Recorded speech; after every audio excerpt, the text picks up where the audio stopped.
Trump releasing new details today on how he plans to get Mexico to pay for a 1,000-mile border wall. Having Mexico fund the wall has been a long-time promise from the GOP presidential candidate. In a memo to the Washington Post today, Trump says he would threaten to cut off crucial money transfers, remittance payments from immigrants in the U.S. to relatives in Mexico, unless that country's government agreed to pay for it. You know, you're talking about a $10 billion wall. You're talking about a trade deficit with Mexico of $58 billion, and probably going to get worse if they run it. If I run it, there won't be a trade deficit. So one of the ways, and I just issued that, and I guess the Washington Post picked it up, and they picked it up, I think, fairly accurately.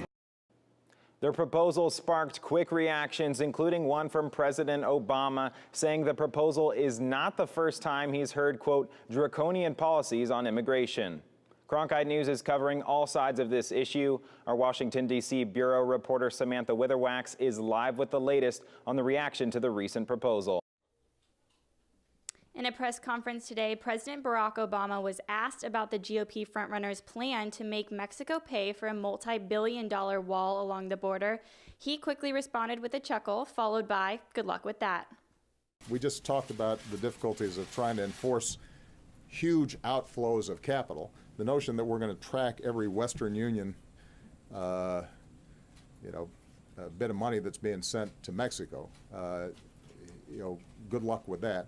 Obama wasn't the only one in Washington who thought Trump's plan was not enforceable. Think tanks on opposite sides of the aisle said that Trump's plan will only lead to immigrants finding other methods to send money home. If they were to block these money transfers, almost immediately, Mexicans would figure out other ways to get their money home. So they would use black markets.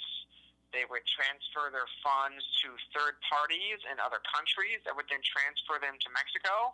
Aaron Klein with the Brookings Institution, a private nonprofit, said that the plan could ultimately threaten national security. You create an unsafe environment here in the United States, and you also impede the ability of the United States government to track and go after money launderers or terrorist financing organizations.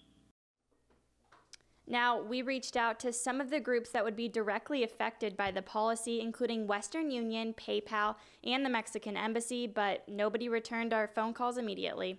Live in Washington, Samantha Witherwax, Cronkite News.